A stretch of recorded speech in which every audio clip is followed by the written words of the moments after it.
kuna zangle de me hein to nu mi do Sédomongbè si agbasa mi kle wa sekple lobona kenu do we ma Esther ton eji maule ajavun nkan tene ena cheru mi me no pon mi kabi bono ma ko mi tongo to jile na cheru mi do popo le na to enu e mi kle bo de ne we ma Esther ton ne mi ka mi na tun gbon edo Esther we ma nkan ton ne bo mi go se fine o me ka won we ma o nu epon we ma me bo ka bi kwire yo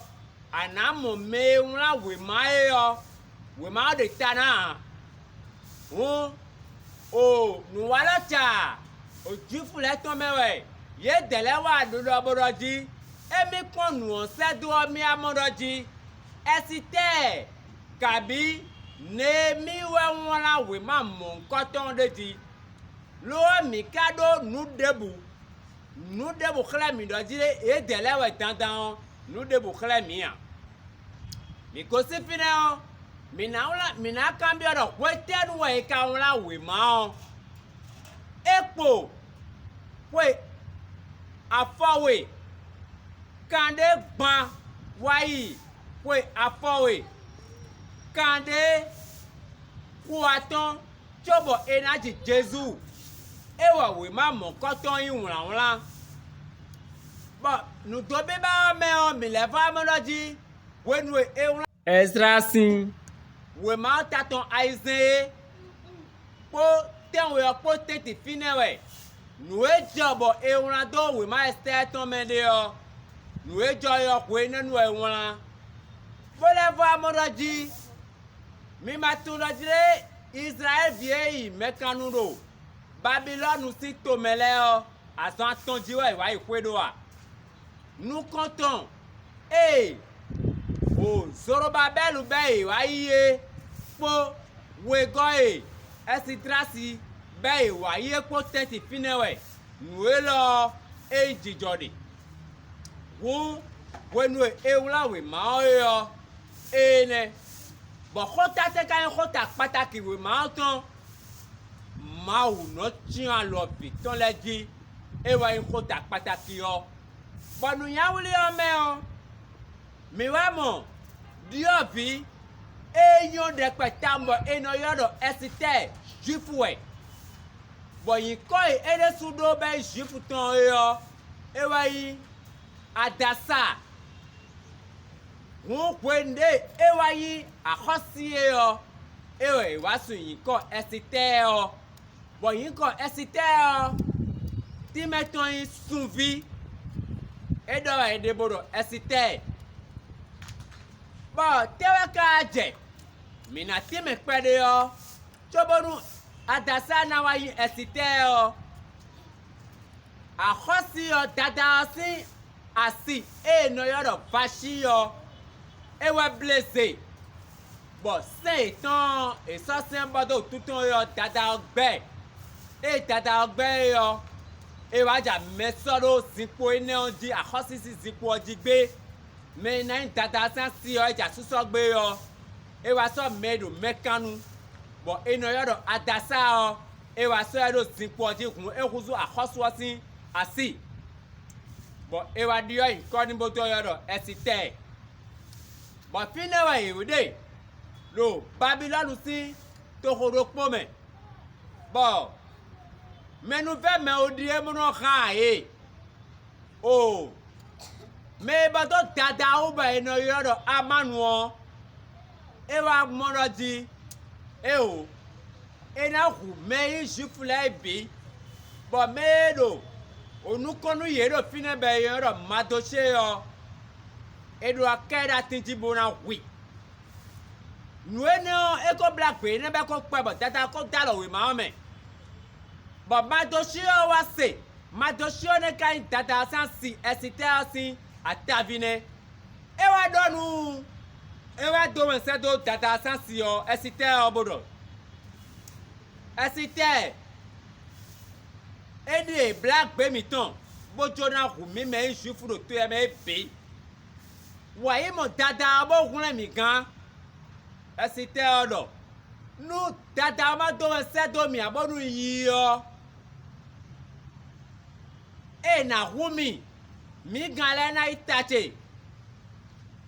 ba ma do shedo yi jakana yi me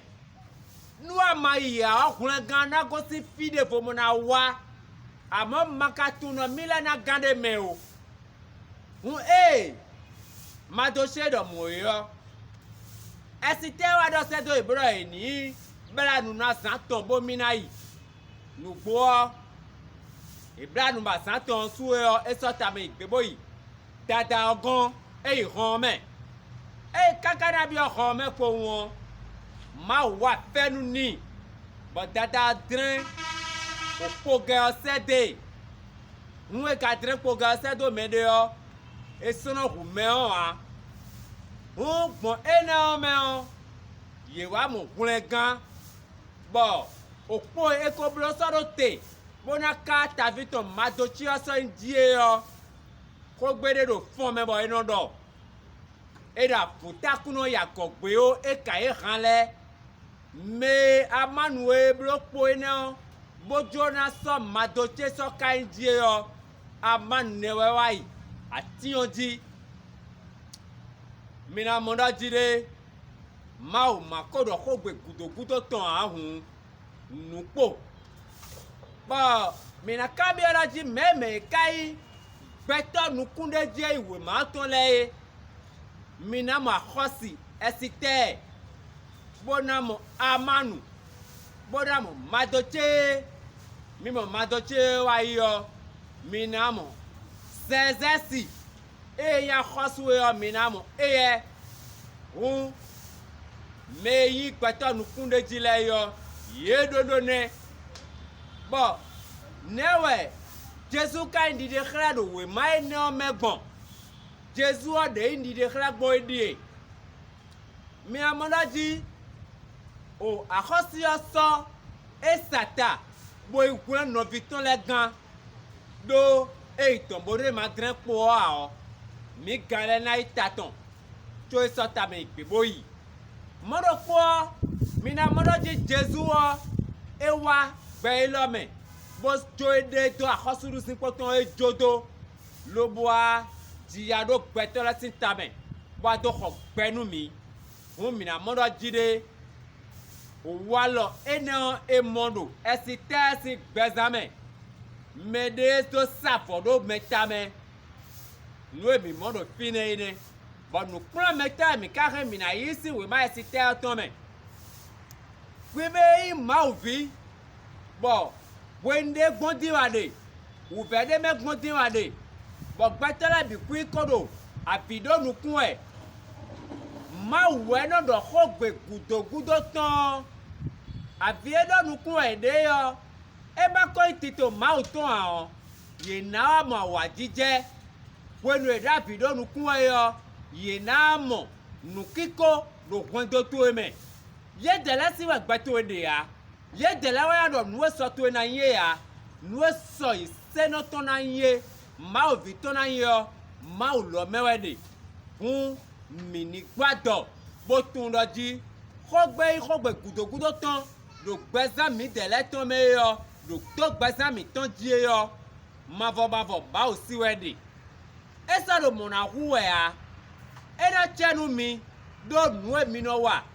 jo mi na pe ma ni e blo mi de wa nu o ma we bodo pipon e bo nu ye do nu kan ye ma o na donu mi ma gboje won esana hu mo a ajanu gba ho bo so ka so sure me